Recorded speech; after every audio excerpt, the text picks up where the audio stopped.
Olá pessoal, boa tarde, tudo bem? Meu nome é Davi Spiller, eu sou mestre em sustentabilidade pela PUC Campinas e hoje eu vou apresentar um trabalho que foi escrito em coautoria com a professora Márcia Regina Longo, também da PUC Campinas, e com o professor Arandi Falsarella.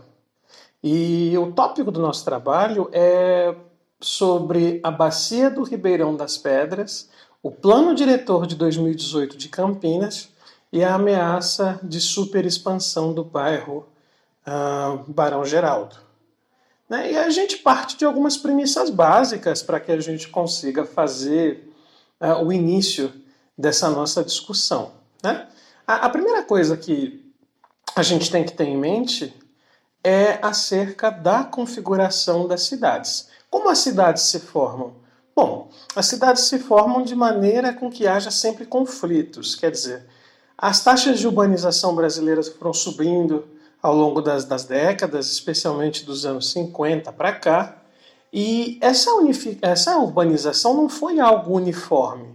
Ela deu-se primordialmente em grandes centros, o estado de São Paulo, o Rio, inclusive mais notadamente para o sul-sudeste do Brasil, pelo menos naquele momento, e a gente nota, inclusive, que o grande êxodo, né, que houve, essa imigração dentro do país, é considerado um dos maiores fluxos migracionais da história registrada.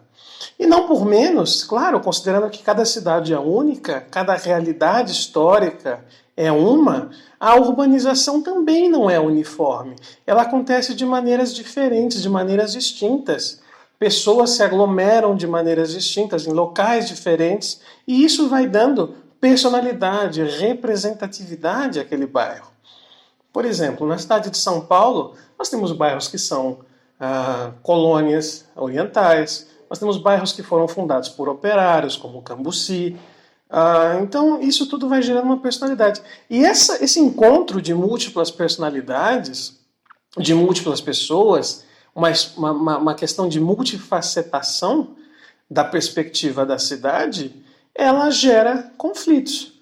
Conflitos diretos e conflitos de interesse, não é? Então, há partes da cidade que são mais abastadas, essas partes têm perspectivas diferentes, necessidades diferentes daquelas classes mais baixas ou daquelas áreas mais pobres da cidade. E é através dessa geração de conflitos que vai se desenhando a paisagem urbana. Então, a paisagem da cidade, ela é fruto das representações que a constituem.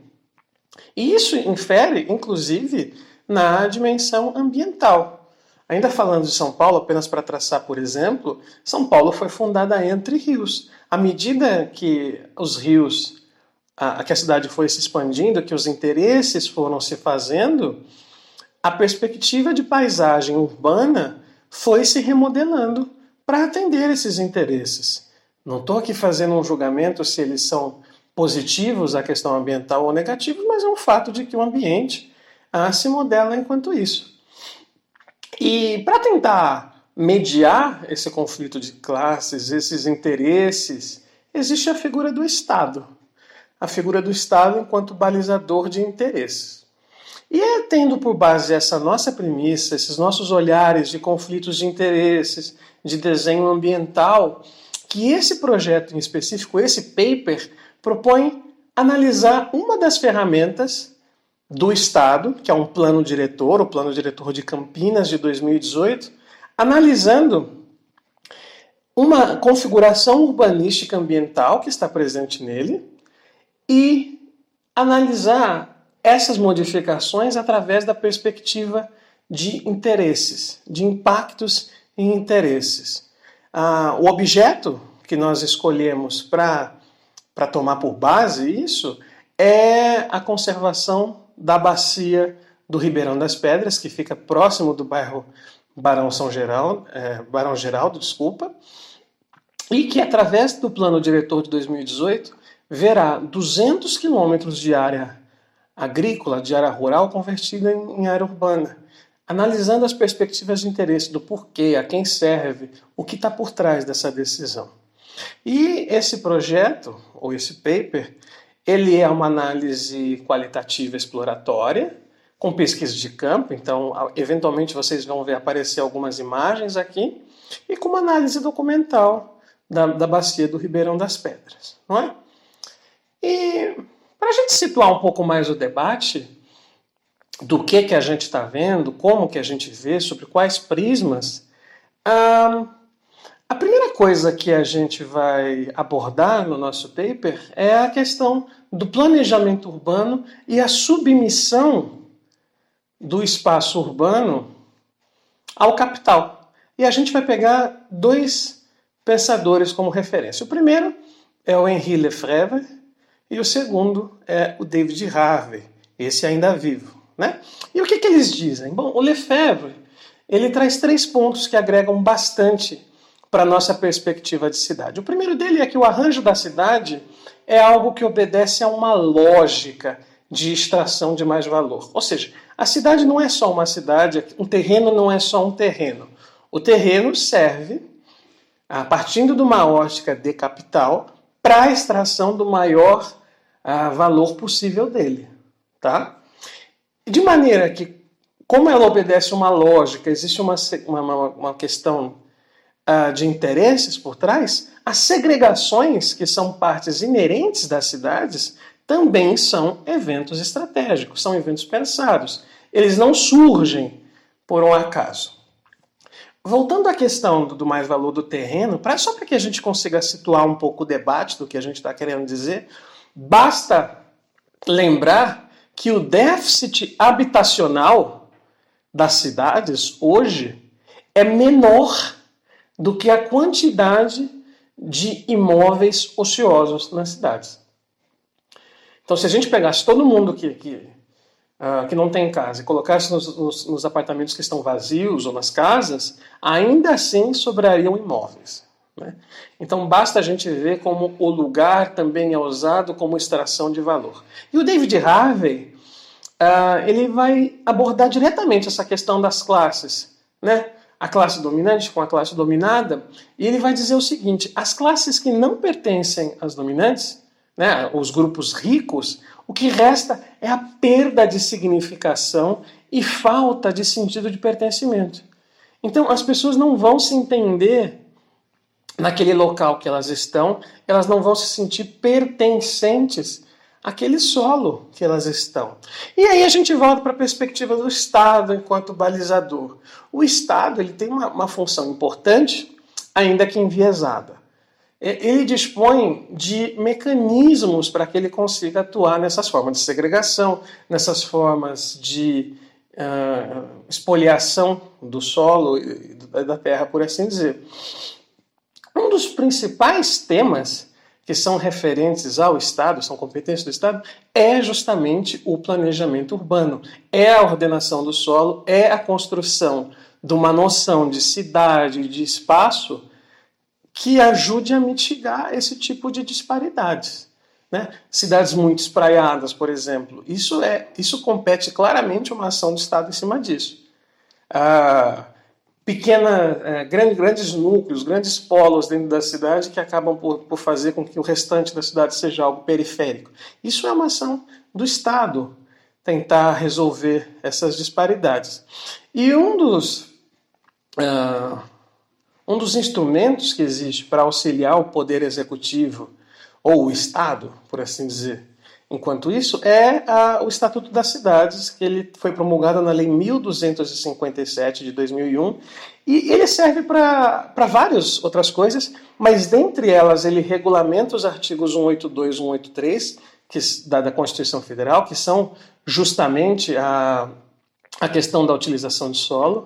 Ele prevê a retenção da especulação, ou seja, ele vai tentar fazer uma cidade mais englobadora, em que o solo seja menos especulativo possível, e aqui eu faço todas as aspas possíveis, e um dos pontos do Estatuto também é deter a deterioração ambiental, né?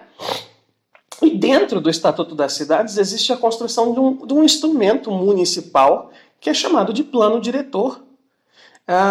E esse é, na verdade, o principal instrumento que os municípios têm para trabalhar nessas questões que foram citadas acima. Mas a questão é, voltando àquela dicotomia entre classes e interesses, o Estado tem sido efetivo em promover o conserto dessa ordenação do solo, ou ele tem, na verdade, promovido distorções, né?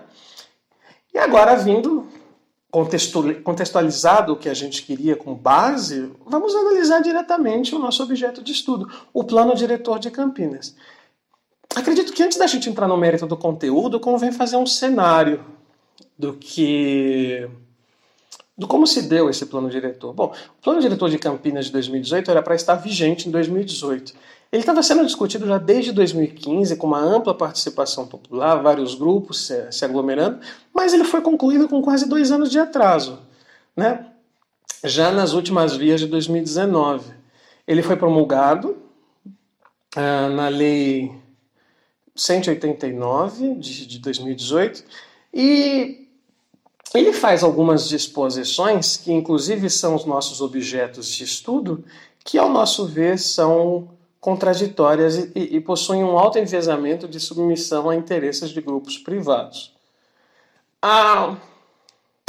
Para que a gente comece a discussão, nós vamos dispor de 3 artigos que vão desse plano diretor que vão embasar a nossa análise. O primeiro deles é o artigo 3º, em que ele dispõe dos objetivos gerais da política urbana do município de Campinas. Aqui eu vou ler, está projetado aqui para mim. Então, nos seus incisos 3º, 6º e 8º, ele dispõe o seguinte, que são dos objetivos: proteger, conservar e preservar os recursos ambientais municipais, a fim de promover um meio ambiente ecologicamente equilibrado e a sadia qualidade de vida, objetivando uma cidade sustentável. O outro ponto, no 6º, ele diz: promover acesso à moradia a toda a população, com urbanização de qualidade, infraestrutura urbana e equipamentos de serviços públicos. No 8º, fortalecer a zona rural do município, o desenvolvimento de atividades econômicas de baixo impacto ambiental, frisem bem esta parte, baixo impacto ambiental, e das funções do território rural, como biodiversidade, abastecimento e segurança alimentar. E depois, no seu 13º, ele diz reconhecer o território urbano e rural do município. Tá, lembre-se dessa frase, fortalecer a zona rural com desenvolvimento de atividades econômicas de baixo impacto ambiental. Partindo para o artigo 10º, ele diz que são objetivos específicos da macrozona de desenvolvimento ordenado.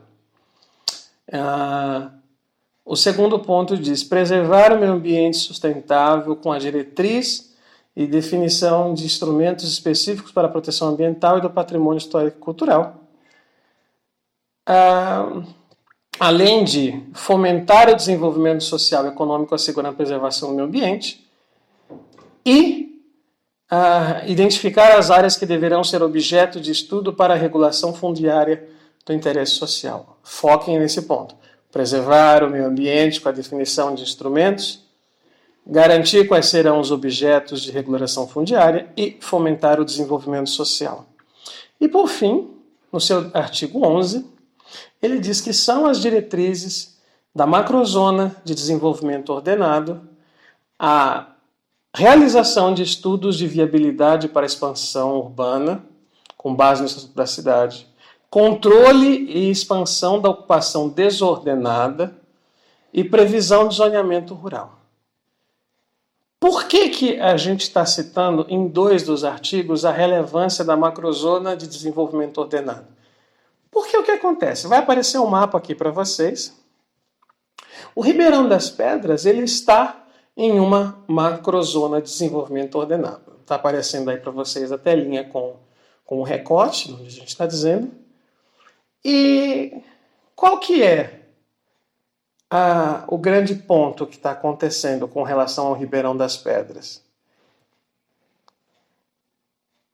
Ao mesmo tempo em que a cidade propõe a proteção do rural, o mapeamento como patrimônio, que seja visto como sustentável para atividades de baixo e médio impacto, ela é totalmente contradita pela proposta de remoção das áreas rurais.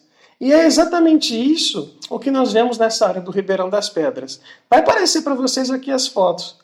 As atividades que são realizadas nesse local em que eles estão propondo a conversão do ambiente rural em urbana são de baixo e médio impacto. Inclusive, são essas atividades que o próprio plano diretor de Campinas diz que devem ser protegidas. E aí a gente pode se considerar, tá bom, então os caras estão propondo que se proteja um negócio, ao mesmo tempo estão propondo a conversão do urbano, do rural em urbano. Por quê? A quem serve essa ideia de conversão do rural em urbano? E a resposta é muito clara quando a gente começa a analisar os fatos. Vamos começar pegando a composição de renda dos locais em que abrangem o Ribeirão das Pedras. A gente vê que, primordialmente, esses bairros são bairros com pessoas numa classe média, de média para alta, né, de 10 a 20 salários, normalmente não abaixo de 5, que vão se beneficiar fortemente da especulação imobiliária que vai estar ali. Inclusive, a Carta Campinas, em 2017, levantou que 96% da população campineira, e isso, analisando especificamente o lugar de Barão Geraldo, eram contrárias à proposta do plano diretor de expansão de Barão Geraldo.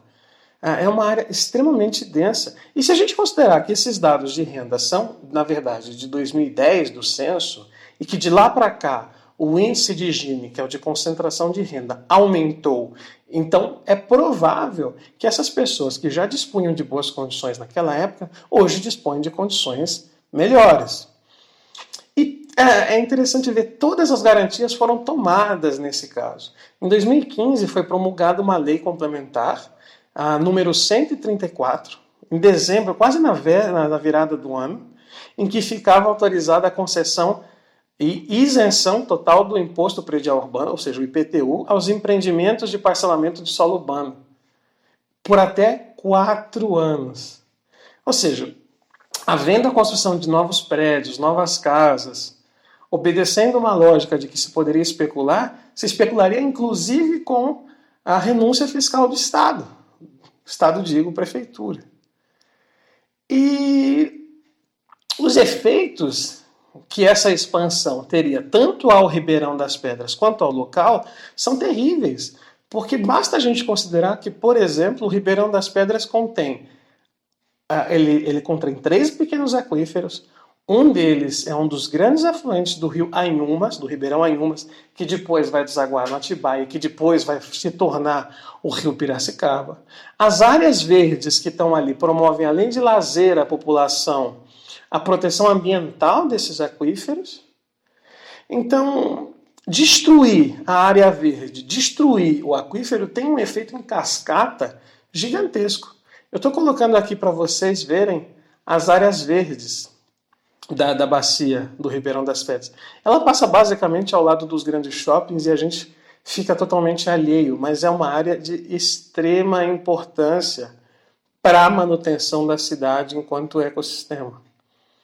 E assim, né, a redução dessas áreas verdes, que são permeáveis, comprometeria seriamente a existência do próprio Ribeirão e aumentariam os problemas. Além do que, retirar um corpo d'água, retirar a proteção, a permeabilidade que tem em volta dele, só o que vai acabar fazendo é gerar novas áreas de alagamento. E vale lembrar que muitas das casas que estão ao redor dali já são áreas de alagamento.